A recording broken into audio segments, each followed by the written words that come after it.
कावेरी, कावेरी बेटा, कहाँ? क्या हुआ? क्यों सुबह सुबह शोर मचा रही हैं आप? अरे कावेरी बेटा, मैं मंदिर गई थी। मंदिर में पंडित जी ने माता जी महाराज को चढ़ा हुआ नारियल दिया है और कहा है इसे अपने सिरहाने रखे सोने से तेरे और तेरे बच्चे की सेहत के लिए बहुत अच्छा रहेगा। पंडित जी ने कहा और आपने मान लिया। आपको मालूम है मैं सब अंधविश्वासों पर विश्वास नहीं करती हूँ।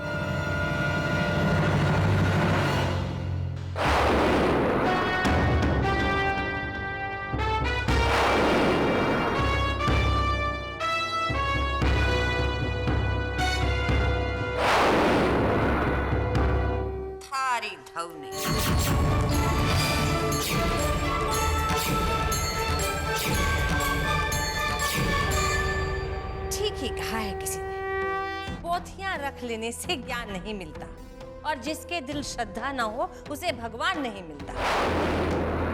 अरे इन बुड्ढों को तेरी होने वाली संतान की चिंता है, इसीलिए जगह जगह माथा टेकते फिरते हैं। पर तू क्या समझेगी? एक बार माँ बन, तू भी ऐसे ही नारियल जगह जगह ढूंढती फिरेगी। जा, ले जा इसे, ले जा अंदर। ये मुसीबत कहाँ से आ गई? मनु भाभी, मनु भाभी, कहाँ थी? ये क्या मनु भाभी? आपकी आंखों में आंसू?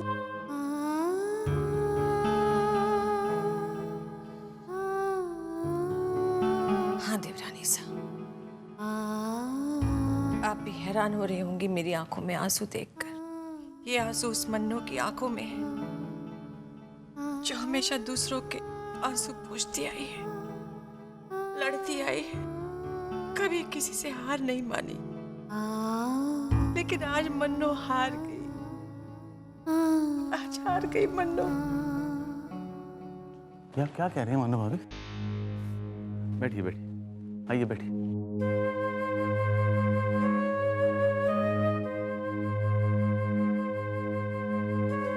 अब बताइए क्या हुआ है? देवर साहब, मैं अपने बेटे अभी से मिली।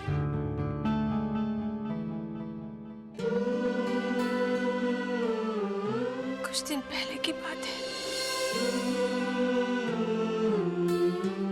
अरे ढौने, तू फिर आ गया और ये बिना मेरे से पूछे फोटो क्यों ले रहा है मेरी? Because you're very beautiful. नहीं, कहाँ से चले आते हैं फोटो लेने। बड़ा जिद्दी है। माँ नहीं है ना तो सारी जिद यहाँ घुल के बैठी है तेरी। क्या तोते की तरह नहीं पीनी मुँह खोल। लो पूरा मुँह खोल, पूरी पीनी है। और आप पूछ रही हैं कि किसको बुला के बनाया? मैंने बनाया। ऐसी हालत में ये सब करने की क्या जरूरत थी? वेल, आपने भी तो मेरे लिए बहुत कुछ किया है ना। आपके एहसानों तले मेरे कंधे झुके जा रहे थे।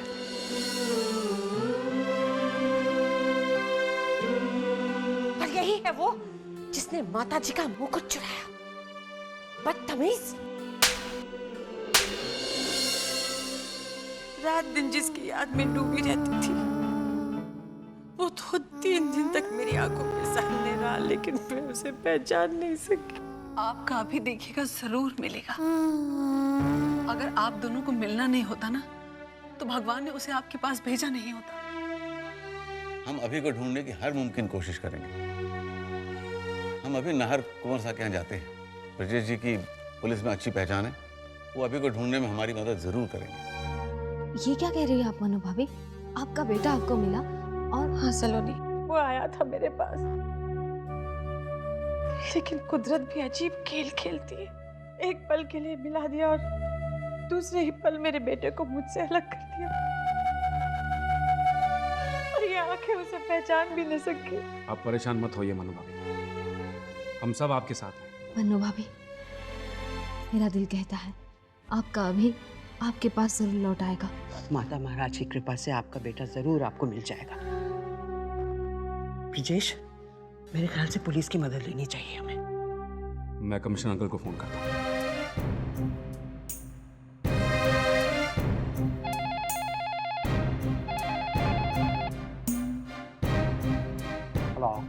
हेलो कमिश्नर अंकल, मैं ब्रिजेश बोल रहा हूँ। हाँ ब्रजेश, कहो। हमें आपकी मदद की ज़रूरत है। हमारी एक रिलेटिव है मन्नू भाभी, उनका बेटा बहुत साल पहले खो गया था, फिर कुछ दिन पहले मिला और फिर बिछड़ गया। हम चाहते हैं कि उसे ढूंढने में आप हमारी मदद करें अंकल, प्लीज़। ओके, मैं वहीं आता हूँ। कमिश्नर अंकल आ रहे हैं। हाँ देखो, एक राजपूत की अपनी एक मान मर्यादा होती है, कोई इज्जत होती है, और मैं ऐसा कैसे कर सकता हूं? और अगर लोगों को इस बात का पता चल गया तो मैं क्या जवाब दूंगा उन्हें? मैं उनका सामना करने के लिए तैयार हूँ। यही एक तरीका है चमकी से छुटकारा पाने का। चमकी का इस घर से जाना बहुत जरूरी है, वरना वो इस घर की खुशियों को तहस नहस कर देगी। मैं ये बात अच्छी तरह जानता हूँ शुभ्रा, लेकिन फिर भी क्या? देखिए, मैं आपसे वायदा करती हूँ, ये बात इस घर की चार दीवारी से बाहर नहीं निकलेगी। प्लीज मान जाइए, प्लीज।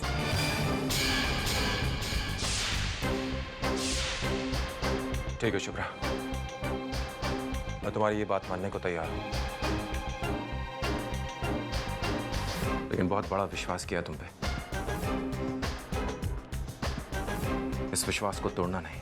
आपकी इज्जत मेरी इज्जत है, मैं इस पर दाग नहीं लगने दूंगी।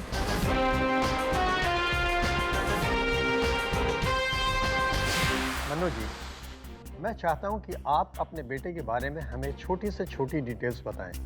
बहुत साल पहले की बात है।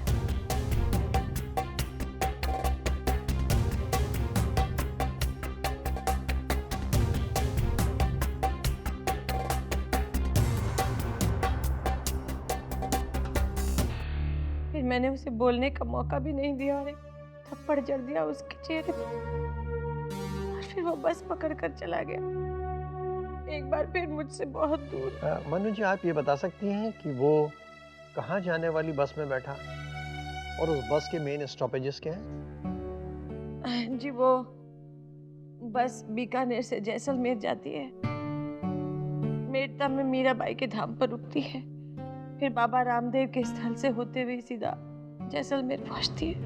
कोई तस्वीर है आपके पास उसकी? जी, इस वक्त तो कोई फोटो नहीं है। हाँ, उसके बचपन की एक तस्वीर है मेरे पास, और मैं ये बता सकती हूँ उसने जीन्स पहनी हुई है और पीले रंग की टी शर्ट। हम आपके बेटे को ढूंढने में अपनी पूरी ताकत लगा देंगे। ब्रजेश बेटा, मैं चलता हूँ। चलिए, मैं आपको बाहर छोड़ देता हूँ, आइए।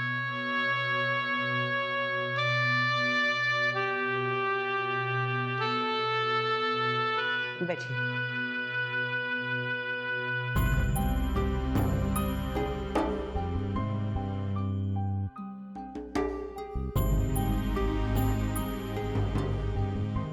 खाना खा लीजिए मन्नू भाभी, आपने सुबह से कुछ नहीं खाया है।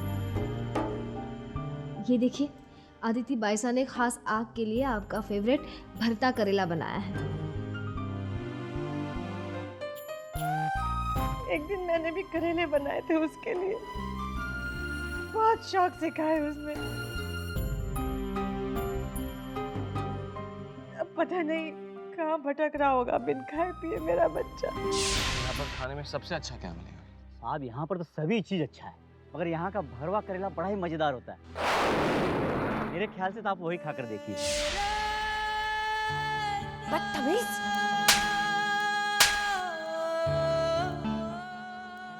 नहीं, मुझे करेला पसंद नहीं है। आप एक बार खा कर तो देखिए। मैंने आपसे कहा ना, मुझे करेला नहीं अच्छा लगता। मैं चलता हूँ। अरे साहब, आप कुछ और ऑर्डर कीजिए। अरे मेरी बस छूट जाएगी, मेरी बस छूट जाएगी। अरे संजय, जरा जूते लेके आना। लीजिए आपके शूज। अरे कावेरी,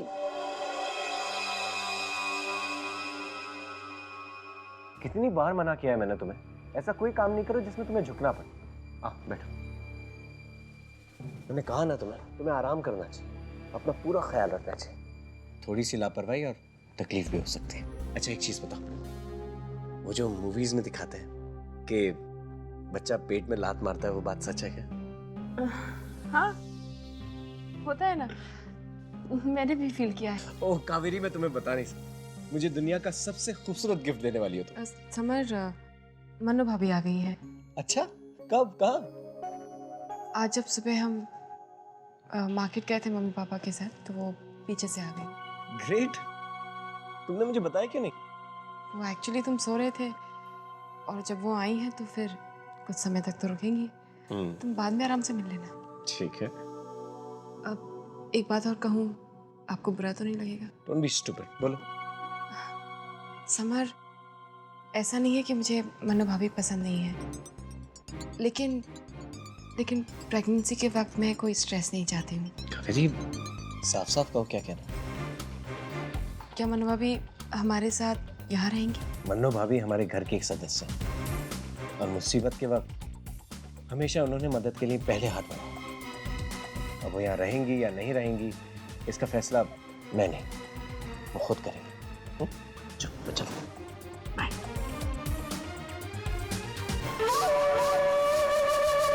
पूरे गांव को क्यों नहीं बुला लेते अपनी गाय भैंसों के साथ इस घर में रहने के लिए? शुभ्रा,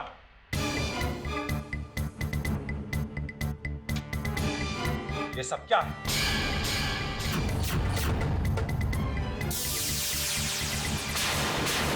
इतना बड़ा विश्वासघात?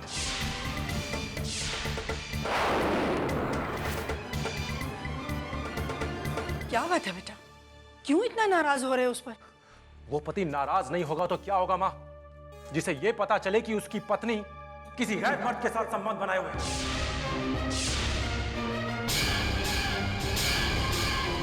नहीं, ऐसा नहीं हो सकता बेटा। पूछिए अपनी इस बहू से कि ये सच है या नहीं। पूछिए इससे कि ये सारे खत सच है या झूठ। पूछिए इससे कि यह शादीशुदा होते हुए भी इसने अपने आशिक के साथ संबंध बनाए हैं या नहीं। हाँ, है मेरे संबंध गैर मर्द से, और इसकी वजह है आपकी कमजोरी। मैं आपकी पत्नी हूं, इसके बावजूद आप मुझे एक औलाद तक देने की काबिलियत नहीं रखते।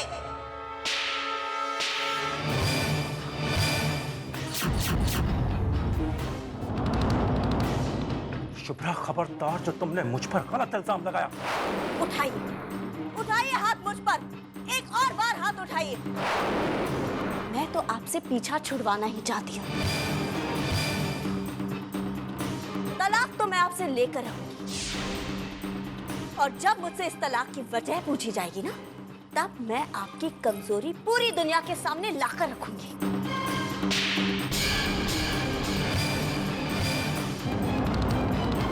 मैं बाप बन सकता हूं नहीं, इसका सबूत है ये चमकी, जो मेरे बच्चे की मां बनने वाली है। तो फिर ठीक है, आपने अभी अभी जो कुछ भी कहा ना, उसे साबित कीजिए, और मैं कोर्ट में डिवोर्स के लिए अप्लाई करती हूँ। तो फिर ठीक है, मैं भी अपनी मेडिकल रिपोर्ट तुम्हारे मुंह पर मारकर साबित कर दूंगा कि मैं बाप बनने के काबिल हूं।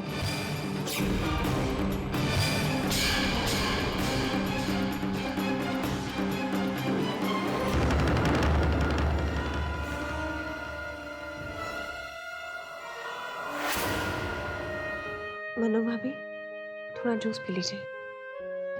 ना बेटा, मेरा बिल्कुल मन नहीं रहने दे। ऐसे खाएंगी पिएंगी नहीं तो कैसे चलेगा? तबीयत खराब हो जाएगी ना। ला तारा, मुझे ना भाभी, थोड़ा सा तो पी। बस मन नहीं कर रहा कुछ भी खाने पीने का।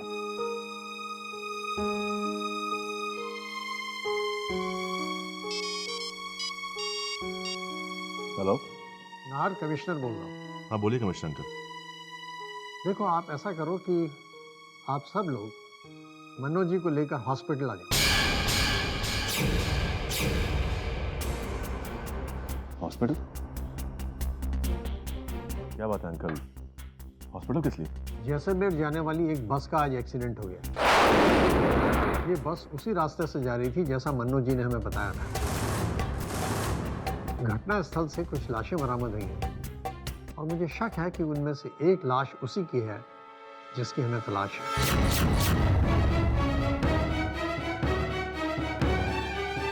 Uncle, are you sure? Nahar, मैं यकीन से तो कुछ नहीं कह सकता, इसीलिए मैं चाहता हूँ कि आप सब लोग मन्नू जी को लेकर हॉस्पिटल आ जाएं ताकि बॉडी की शिनाख्त हो सके। ठीक है अंकल, हम सब अभी हॉस्पिटल आते हैं।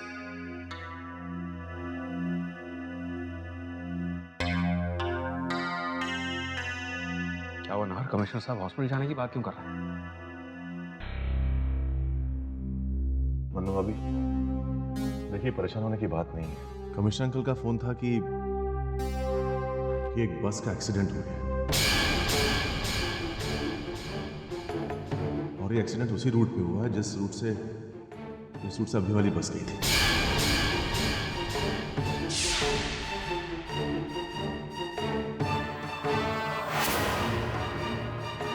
एक्सीडेंट में कुछ लोग घायल हुए हैं, इसलिए अंकल का ऐसा सोचना है कि हमें भी हॉस्पिटल में जाके देख लेना चाहिए। मन्नू भाभी, मेरा दिल कहता है आपका अभी जहाँ भी होगा ठीक होगा। माता जी महाराज उसकी रक्षा करेंगी। चलिए।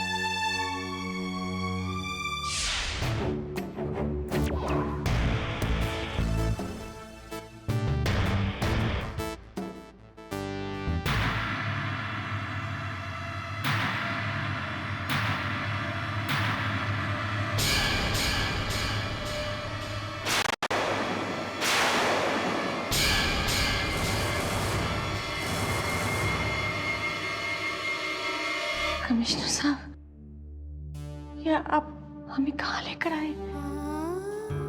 ये तो मुर्दा घर है।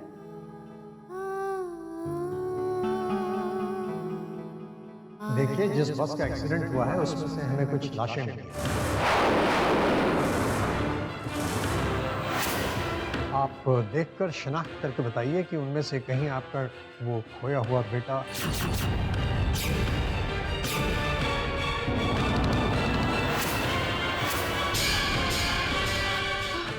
देखिए। संभालिए।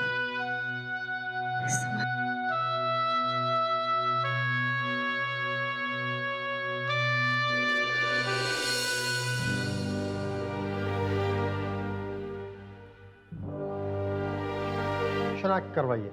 जी साहब। मन्नू जी, प्लीज।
बहुत अच्छा है। किसके लिए? अरे तुम्हारे लिए तो बनाया है, छीन क्यों रहे हो? मेरे लिए? That's great. यहाँ कभी कभी शाम को ठंड हो जाती है, इसकी जरूरत पड़ेगी। और देखो, इस पे तुम्हारा नाम भी लिख दिया मैंने। Thank you so much. ये बताइए मैं कैसा लग रहा हूँ? नजर न लग जाए। अगर मेरा बेटा खोया ना होता तो वो आज तुम्हारी ही उम्र का होता, बल्कि शायद तुम्हारे जैसा ही लगता। चलिए ठीक है, थोड़ी देर के लिए मान लेते हैं कि मैं ही आपका बेटा हूं, लेकिन मैं ज्यादा दिनों तक नहीं रुकूंगा आपके पास।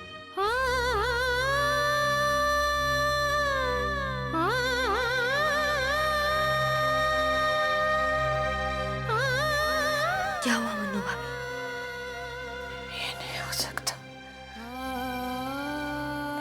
नहीं हो सकता। क्या हुआ मनु भाभी? नहीं हो सकता। ये मेरा अभी है। ये मफलर मैंने उसे दिया था।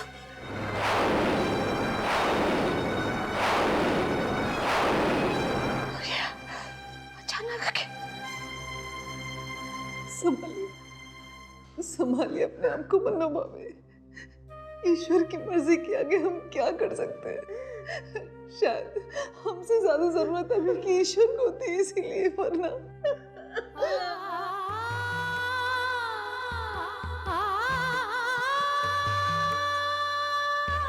कैसी माँ हूँ मैं? कैसी माँ हूँ मैं? मैंने अपने बच्चे को मौत के मुंह में धकेल दिया।